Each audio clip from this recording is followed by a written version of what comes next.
Hey everybody, Ben here, and I wanted to share my thoughts with you guys just like Julia did recently.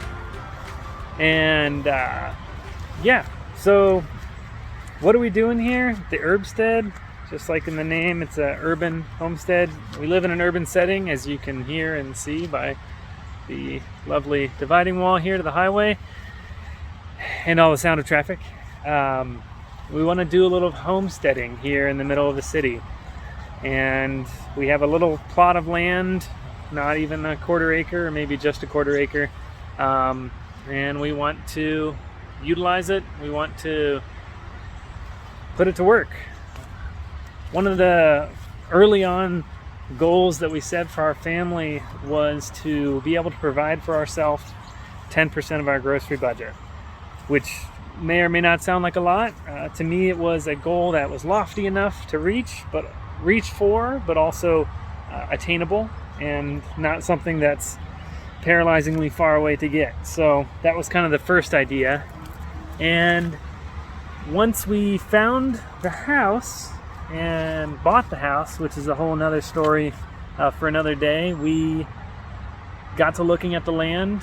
We moved in the winter, so we had a lot of time to think and plan, and a lot of time to watch YouTube videos and listening to podcasts, which again later I can go into the specific ones we watched and listened to as an incredible source of inspiration for us. I think that there's been many groups that have offered us information that have really boosted our desire, as well as made it seem much more attainable and not such an impossible task. So we first started out just kind of with an idea in mind and not really knowing where to go from there. And you can see one of these tomato plants here kind of suffering from either too much fruit or too much wind. So first year we got it. First year we were growing, first growing season. The dirt was not great. This ground has been a lawn for a long time, and so we tried to throw a bunch of veggies and garden plants on it, and didn't really grow very well.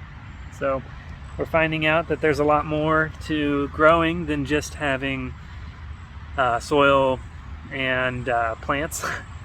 Slowly, we're learning all those things, which is a pretty fun adventure to learn about. But this year things are bigger. This year there's a lot of growth, there's a lot of green, there's a lot of abundance, and we're excited for and hoping for many more crops to harvest this year. Already we've been getting tons of cucumber, and it looks like we're going to have even more tomatoes, which for me that's like the pinnacle. One of my favorite things to eat, and homegrown tomatoes is almost nothing better. So so we started out not a whole lot of abundance, and I think year by year we hope to see a little bit more. And we have been blessed with the land that we have, and I believe that if we are honoring the Lord with our first fruits, and we are not just supplying ourselves but also supporting a community around us, or